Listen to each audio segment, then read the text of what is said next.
शुरुआत करते हैं कुछ सियासी सरगर्मियों से। सबसे पहले जी ज़रदारी साहब ने फ़ौरी तौर पे अपने तमाम पार्टी लीडर्स को, कारकुनान को ये मैसेज दे दिया है कि वो सबसे अलायंसेस और कोएलिशंस को एक्सप्लोर करें मां सिवाय पीटीआई के। ये अपने आप में एक बड़ा अहम चीज़ है। और दूसरा, हम जैसे टेक्नोलॉजी की अक्सर बात करते रहते हैं, I think it's important to talk about कि वर्चुअल जलसों के बारे में आपका क्या ख्याल है। पहले एक ज़माने में हमने देखा कि MQM के बानी जब पाकिस्तान में नहीं होते थे तो वो लंदन से ख़िताब किया करते थे और पूरा जो उनका जलसा जुलूस होता था वो उनके उस टेलीफोनिक ख़िताब का इंतज़ार करता था। लेकिन अब एक नई रविश हमने देखी है कि जो पैगामात हैं वो किसी तरह ट्रस्ट करके आप अपने कारकुनों या पार्टी लीडर्स तक पहुंचाएं और उसके बाद वर्चुअल जलसा जिसके अंदर एक पार्टी लीडर की आवाज़ का जो पैगाम है वो AI यानी आर्टिफिशियल इंटेलिजेंस दे रही हो। उसमें यकीनन अभी तलफ़्फ़ुज़ और उर्दू ज़बान के मसाइल अपनी जगह हैं, लेकिन ये पहली दफ़ा तजुर्बा हुआ जो इंटरनेशनल न्यूज़ बनी है पाकिस्तान के हवाले से। इस पर थोड़ी सी बात हम ज़रूर करेंगे, लेकिन आपको बताते चलें कि ज़रदारी साहब का ये बयान, उसके बाद आने वाले असरात इसके सियासत पर क्या पड़ेंगे, लेट्स फाइंड आउट। इसके अलावा जी आपको ये भी सुनवाते हैं former prime minister Nawaz Sharif साहब जब अवामी राब्ते कर रहे हैं तो उनका क्या कहना है। Let's take a look at his sound bite, जो उनका स्टेटमेंट है, और उसके बाद इस प्रोग्राम को आगे लेके चलते हैं। हम अपने मुल्क को बनाएं, हम अपनी जागीर को बनाएं, अपने बलूचिस्तान को बनाएं।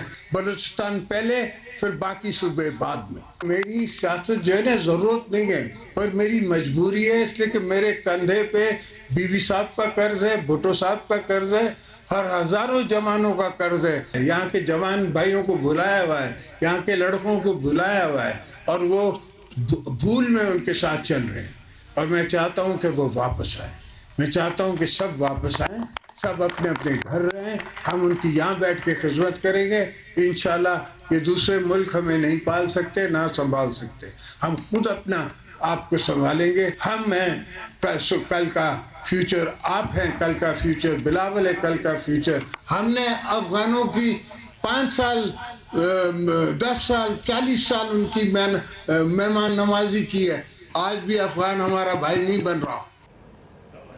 जी जनाब, पहली दफ़ा है कि अफ़गानिस्तान के हवाले से भी ये स्टेटमेंट आ रही हैं कि इतने साल मेहमान नवाज़ी के बावजूद जो खलिश है, जो आपसी चपकलिश है, वो दूर नहीं हो रही। और उसमें यकीनन कहीं ना कहीं अपने गिरबान में झांकने की भी ज़रूरत है। एक तो नंबर 1 मुझे बड़ा स्ट्रेंज लगा कि ये स्टेटमेंट बलूचिस्तान यानी तुर्बत में रह कर ज़रदारी साहब ने दी, जहाँ पर ऑलरेडी हम देखते हैं कि वहाँ की यूथ और वहाँ के सर्टन फैक्शंस पाकिस्तान की रियासत से और बिलखुसूस तमाम ही सियासी जमातों से नाराज़ है, क्योंकि उनको लगता है कि जब इलेक्शंस होते हैं तो इस किस्म की बातें होती हैं। जब हमने ये भी देखा कि 2018 में बनने वाली PTI की हुकूमत के साथ बलूचिस्तान के कई पार्टी लीडर्स थे, इंडिपेंडेंट्स थे, लेकिन जब ये हुकूमत ख़त्म हुई, हम देखते हैं 2022 में, तो इनका एक पर्सपेक्टिव था कि उनसे किए गए वादे नहीं पूरे किए गए। और 1.5 साल के बाद जब शहबाज शरीफ साहब का टर्म भी ख़त्म होता है साल भर के बाद, तब भी शिकवे अपनी ही जगह थे। तो नंबर 1 बलूचिस्तान इस दफ़ा के इलेक्शन से क्या चाहता है, वहाँ का पर्सपेक्टिव क्या है, इस पर हम आज ज़रूर बात करेंगे। और उसके बाद जो नई हमें रविश और नए एक तरह से डेवलपमेंट्स नज़र आ रही हैं पॉलिटिकल पर्सपेक्टिव में, उस पर बात करते हैं। हमारे साथ हामिद अल मशरकी साहब मौजूद हैं। आइए गुफ्तगू का आगाज़ उनसे करते हैं। अस्सलाम वालेकुम हामिद साहब। वालेकुम सलाम। हामिद साहब, ये बड़ा सिंपलिस्टिक मुझे चीज़ लगती है। अभी भी हमने देखा कि 16 दिसंबर से रिलेटेड जब तारीख़ी मनाज़िर रिपोर्ट सामने आई तो उसमें 2 पर्सपेक्टिव्स पाए जाते हैं। भारत इसको एक अलग नज़रिए से दुनिया भर में प्रमोट करता है। पाकिस्तान कहता है कि फॉल ऑफ ढाका की सबसे बड़ी वजह भारतीय इंट्रूजन था। आज जब हम बात करते हैं अफ़गान रेफ्यूजीज़ की वतन वापसी की और बलूचिस्तान की नाराज़गी की, पाकिस्तान की रियासत का यहाँ पर भी पर्सपेक्टिव यही है कि ये इंतशार हमारे पड़ोसी मुल्क का फैलाया हुआ है।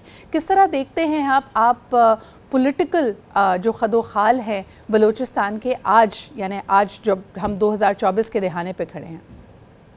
बड़ा अहम सवाल है और बहुत ज़रूरी है कि इसके ऊपर अब बात की जाए। मैं ये समझता हूँ कि इससे कोई इनकार नहीं। खुद मोदी साहब एतराफ़ कर चुके हैं कि जी इंदिरा गांधी ने और उस दौर की जो इंडियन हुकूमत है उसने मुकम्मल तौर पर मुदाखलत की और मुक्ति बानी की और किस तरह सारा सपोर्ट किया कि बांग्लादेश मार्ज़े वजूद में आया। लेकिन इस हकीकत से तो कोई इनकार नहीं है कि हमें अपनी गलतियों को देखना चाहिए। हमीदुर रहमान कमीशन उसका सबसे बड़ा जो है वो सबूत है। जस्टिस हमीदुर रहमान कमीशन, उसके अंदर हमारी गलतियों की भी निशानदेही की गई है। और कामयाब और जिंदा कौमें वो होती हैं जो अपनी गलतियों से सीखती हैं। और आज वक्त इसी पर आ गया हुआ है कि इससे कोई इनकार, दुश्मन तो आपको तोड़ना चाहता है, दुश्मन तो आपकी कोई गलती, आपकी कोई लफ्ज़, कोई लचक आपको नहीं देना चाहता और किसी तरह भी आपको माफ़ी नहीं देगा। सो आपको दुश्मन से तो होशियार रहना ही है और उसका बेहतरीन तरीका ये है कि आप अपने अवाम के साथ, आप अपने अवाम के साथ जुड़ के रहें, आप अपने लोगों के मसाइल सुने, उनकी शिकायतें सुने। हामिद साहब, कुदरती दौलत से, नेचुरल रिसोर्सेज से माला माल होने के बावजूद ये सितम ज़रीफ़ी है कि बलूचिस्तान हमारा पिछड़ा हुआ और सबसे तरक्की पजीर सूबा है। और आज जब हम बात करते हैं कि पाकिस्तान में मिनरल्स के ज़खायर ट्रिलियंस ऑफ डॉलर्स की मालियत रखते हैं, मुझे बताइए कि साल 2024 में 8 फरवरी को जब बलूचिस्तान की अवाम और बिलखुसूस वहाँ के यूथ वोट देंगे तो उनका एतमाद किसके ऊपर है? कौन उनको उस रोशन और ताबनाक मुस्तकबिल की तरफ लेके जाएगा? बिल्कुल आपने दुरुस्त बात कही कि उनके लिए जो सियासी एजेंडा है उसके अंदर किसी भी लोकल जमात को ले लें या नेशनल जमात को ले लें, वो उनके मसाइल के ऊपर उस तरह बात नहीं कर पा रही। जरदारी साहब की भी अभी आपने बड़ी अच्छी मिसाल दी, या दूसरी सियासी जमातों को भी देख लें, वो जो उनका जो तसल्ली और तशफ़ी है उसके बारे में कोई बात नहीं कर रहे। उनके वसाइल के ऊपर, उनके मसाइल के ऊपर, ना चाहे वो गवादर के हवाले से हो, चाहे वो पश्तीन के हवाले से हो, चाहे वो खुद बाकी जो बलोचिस्तान के इलाके हैं उनके हवाले से हो, मादनियात के हवाले से हो। मैं ये समझता हूँ कि वक्त आ गया है कि वसाइल का इंसाफ पर मबनी जो तकसीम है बलूचिस्तान के लिए वो इंतहाई ज़रूरी है। वहीं पर बलूचिस्तान के जो फ्यूडल लॉर्ड्स हैं, जो नवाब हैं और उन्होंने जो जुल्म किया उसके ऊपर बात करना बड़ा ज़रूरी है, क्योंकि उनकी वजह से भी वो जो कुछ भी बलूचिस्तान को कहीं ना कहीं मिलता रहा वो भी नीचे तक नहीं गया, ग्रास रूट लेवल तक। हामिद साहब, इसमें एक बहुत बड़ा जो आर्ग्यूमेंट दिया जाता है वो कहते हैं कि कैपेसिटी की कमी है। आप ये देखिए कि ज़रदारी साहब की हुकूमत के ज़माने से, जब उनका बिल्कुल लास्ट टर्म था और उनकी हुकूमत ख़त्म होने वाली थी 2013 में, उस वक्त उन्होंने ईरान पाकिस्तान गैस पाइपलाइन को इनॉग्रेट किया था कि ये एक ऐसा मंसूबा था जिससे पाकिस्तान और बिलखुसूस बलूचिस्तान की तकदीर बदल सकती थी। 2013 के बाद हमने देखा कि CPEC के बारे में बहुत गुफ्तगू हुई और आज CPEC के 10 साल गुजर जाने के बावजूद ना गवादर उस तरह टेक ऑफ कर पाया है, ना हम देखते हैं कि बलूचिस्तान में दूसरे उसके सम्राट नजर आ रहे हैं। व्हाट वुड यू से? कैपेसिटी की कमी नहीं है, इंटीग्रेशन और इंटेग्रिटी की कमी है। मैं ये समझता हूँ कि सबसे जरूरी ही ये होता है, जब तक आप लोकल लोगों को साथ नहीं मिलाएंगे, इतने बड़े प्रोजेक्ट आप उस अंदाज में कंप्लीट ही नहीं कर सकते, उनको आप फ्लोरिश नहीं कर सकते जिस अंदाज में उनको होना चाहिए। और दूसरी बात ये कि अगेन एक बार अगर आप गैस पाइपलाइन की बात करते हैं तो खुद गैस पाइपलाइन के अंदर सबसे ज्यादा हिस्सा तो खुद बलूचिस्तान के लोगों को मिलना चाहिए, इसके ऊपर बात होनी चाहिए। इसी तरह गवादर की बात होती है तो गवादर को मैं ये समझता हूँ कि बलूचिस्तान को और खुसूसन गवादर की जो अवाम है उनको तरजीही बुनियादों पर उसके हकूक देने चाहिए। इसका फायदा जो है वो ना सिर्फ पूरे बलूचिस्तान को होगा बल्कि एक ऐसा इत्तेमाद की फिजा पैदा हो जाएगी जिसकी इंतहाई जरूरत होगी, जिसके बाद दुश्मन के तमाम अज़ाइम खाक में मिलते हैं। हामिद साहब, एक और इशू की तरफ आना चाहूँगी। मुझे ये बताइए कि इस वक्त ज़मीनी हक़ाइक़ क्या कह रहे हैं और मीडिया की कवरेज आने वाले इलेक्शंस और जो ग्राउंड रियलिटीज़ उसके बारे में आप क्या कहेंगे? Again drawing from the Dhaka fall of Dhaka scenario, उस वक्त की बहुत सारी आर्काइवल हिस्टोरिकल अखबारों के जरीदे और उनकी सुर्खियों को लोगों ने शेयर किया। अनफॉर्चुनेट रियलिटी ये है कि 16 दिसंबर 1971 के करीब तमाम अखबारात हमारे ये कह रहे थे कि ये जंग आखिरी लम्हों तक जारी रहेगी, भारतीय इंतशार की वजह से ये सब कुछ हो रहा है और पाकिस्तान मुकम्मल तौर पे सूरत हाल पे काबू पा लेगा। मीडिया का रोल उसमें आप एवोल्यूशन इर्तिका देख रहे हैं इतने सालों में, या हम आज भी ऑल इज वेल कह रहे हैं? देखिए, इंटरनेशनल मीडिया उस वक्त भी ये नहीं कह रहा था जो हमारा लोकल अखबारात कह रहे थे। एक बात तो हमें ये देखा, हमें BBC की वो रिपोर्ट याद रखनी चाहिए जो मार्च से लेके अगस्त 1971 तक चलती रही। बात ये हुई कि बदकिस्मती से जो लोकल मीडिया था बहरहाल वो एक इन्फ्लुएंस के ज़ेरे असर था, उसकी वजह से उसी तरह का नैरेटिव पेश करता रहा। आज भी सूरत हाल कुछ ऐसी होती है, लेकिन मैं ये समझता हूँ कि आज मीडिया बहरहाल आज जैसे हम बात कर रहे हैं बहुत जगह पे वोकल होकर खुल के बात करने की कोशिश की जा रही है। ये कोशिश जो है यही एक उम्मीद की किरण होती है। अदरवाइज मैं ये समझता हूँ कि मीडिया को मजीद जिसको है ना पॉजिटिव रोल अदा करने की बड़ी अहम जरूरत है, और उसका फायदा जो है वो खुद मैं समझता हूँ तमाम जो सोसाइटी के तमाम जो एस्पेक्ट्स हैं, तमाम जो स्टेक होल्डर्स हैं उनको होगा, ताकि उनके ऊपर हम जो वो तनकीद करते हैं उसका मकसद सिर्फ होता है कि ताकि कोई तामीरी रास्ता इख्तियार किया जाए। बिल्कुल सही। मुझे ये बताइएगा हामिद साहब, लास्ट और पहला मनसब जो बिलावल भुट्टो ज़रदारी साहब ने संभाला एक किसी भी गवर्नमेंट में, वो बतौर वज़ीर ख़ारिजा यानी फ़ॉरेन मिनिस्टर के था। आज आप उनकी मकबूलियत कैसे देखते हैं और आने वाले इलेक्शंस में उनका मौक़िफ़ क्या होगा? ज़रदारी साहब ख़ुद मैदान में उतरे हैं, फिर उन्होंने ये भी बड़ा क्लियरली कहा कि बिलावल भुट्टो ज़रदारी इस वक्त ज़ेरे ट्रेनिंग हैं, अंडर ट्रेनिंग हैं वो बतौर सियासतदान के। उनकी मकबूलियत के बारे में क्या कहेंगे और पाकिस्तान पीपल्स पार्टी क्या एक्सपेक्ट कर सकती है आने वाले इलेक्शन से?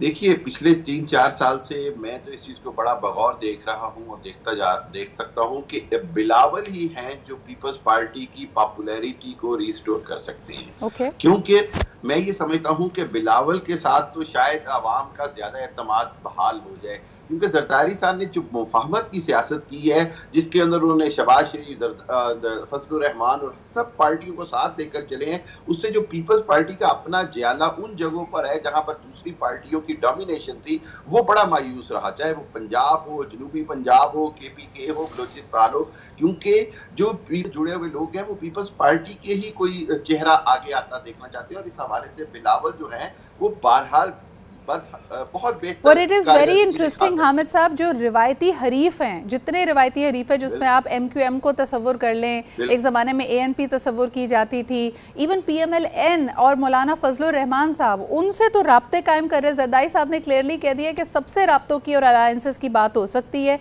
माँ सिवाय PTI के। तो ये अपने आप में बड़ी एक स्ट्रेंज, वही आपकी वाली बात कि where is the ideological uniqueness of Pakistan Peoples Party then?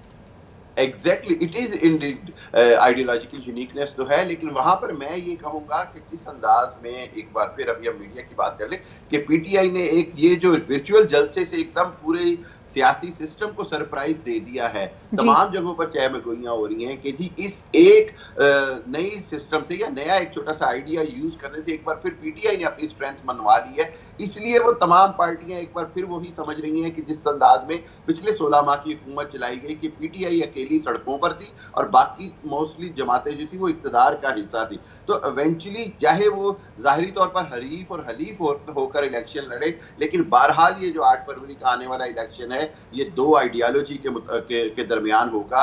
एक वो आइडियोलॉजी होगी जो PTI की आइडियोलॉजी होगी और बाकी तमाम जमातें अपने अपने अंदाज में PTI। हामिद साहब, एक अहम सवाल बिफोर वी क्लोज दिस, मुझे बताइए कि मुल्क भर में दहशतगर्दी की एक नई लहर देखने में आ रही है, जिसमें हमारी फौजी तनसीबात से लेके हमारे जो सिक्योरिटी एहलकार हैं सबको निशाना बनाया जा रहा है। आप समझते हैं कि ये जो लॉ एंड ऑर्डर और सिक्योरिटी से रिलेटेड मसाइल और चैलेंजेस हैं, इनकी रोशनी में इलेक्शंस 8 फरवरी को हो पाएंगे? क्योंकि देखें, ROs की ट्रेनिंग तो आज मुकम्मल हो जाएगी, लेकिन अभी तक इस बात का फ़ैसला नहीं हो पाया है कि आर्मी की तरफ से जो सिक्योरिटी रिक्वेस्ट ECP ने दी थी कि हमें इतने एहलकार और इतने लोग दरकार होंगे, वो अभी तक मामला कुछ क्लैरिटी नहीं आई है उसमें। जी, मेरा ख्याल है सिद्रा, ये एक वो ऐसा लास्ट कार्ड है या एक ऐसा लास्ट ऑप्शन है जो बहरहाल अभी तक ECP के भी हाथ में है, बहुत सारे इदारों के हाथ में है, फैसला साजों के हाथ में है। कि इलेक्शन के लिए दो चीज़ें बड़ी अहम है। एक तो बहरहाल मैं कहूँगा कि ये देखा जाएगा कि PTI की पॉपुलैरिटी कहाँ खड़ी है। बाकी जमातों में खुसूसन जो नवाज शरीफ साहब का बार बार लेवल प्लेइंग फील्ड के ऊपर ये इशारा देना कि मुझे हर सूरत जिताया जाए, बहरहाल ये जमहूरियत के लिए बहुत अच्छा नहीं है। मतलब इस मामले में मैं जरदारी साहब को या पीपल्स पार्टी को एक बार फिर क्रेडिट देता हूं कि वो पहले दिन से लेके आज तक एक ही बात कर रहे हैं कि जी इलेक्शन होने दे और जीतने दे जो जीतता है। जबकि अगर हम नून लीग या मौलाना फजलुर रहमान की सियासत को देखें तो वो ये लेवल प्लेइंग फील्ड के नाम के ऊपर जिस अंदाज में वो खुद को जितवाने की या खुद को हर सूरत इक़्तिदार दिलवाने की बात करते हैं। लेकिन हामिद साहब, ये बात भी सच है कि पाकिस्तान पीपल्स पार्टी ये बात इतने इत्मीनान से तभी कहती है जब उनको भी पता होता है कि उनके कुछ सर्टन होम ग्राउंड्स पे, मिसाल के तौर पे सिंध में कोई और सीरियस कंटेंडर हमें नजर नहीं आता। यानी मुझे बहुत बड़ा सरप्राइज लगेगा अगर सिंध में पाकिस्तान पीपल्स पार्टी की हुकूमत ना बने। तो in some cases they know that they are safe. ये बाकी जमातें नहीं कह सकती। लेकिन सिदरा आप याद रखें, गौस अली शाह जब वजीर आला बने थे मुस्लिम लीग नून की तरफ से जमहूरी इत्तेहाद की, तो उस वक्त भी तो पीपल्स पार्टी वाइप आउट कर दी गई थी ना सिंध से। तो मैं ये समझता हूँ कि बहरहाल कई जगहों पे अभी भी जब शुरू में बिलावल और दूसरों के बयानात आए इसी हवाले से कि जब उनको ये महसूस हुआ कि सिंध भी उनसे छीनने की कोशिश की जा सकती है, अगर हैदराबाद, सक्खर, नवाबशाह और कराची को जो है वो खास सीटें मिल जाएं और पीपल्स पार्टी अगर इन दो दही सिंध के शहरों में कामयाबी ना ले तो भारत सिंध में भी पीपल्स पार्टी को मुश्किलात। सो अनफॉर्चुनेटली जिस तरह कुछ एनालिसिस इस बारे में पेश किया जाता है, कई एनालिस्ट इसको बड़ा खुलकर कहते हैं कि मिसाक जमहूरियत basically for Pakistan Peoples Party is assurance of some kind of power. बेशक वो सिंध तक महदूद पावर क्यों ना हो, लेकिन you know things are only well when that assurance is there, but that assurance really there? इस वक्त रूरल और जो अर्बन सिंध है वो क्या सोच रहा है, ये 8 फरवरी से कहना, पहले कहना मेरे ख्याल में कबल वक्त होगा।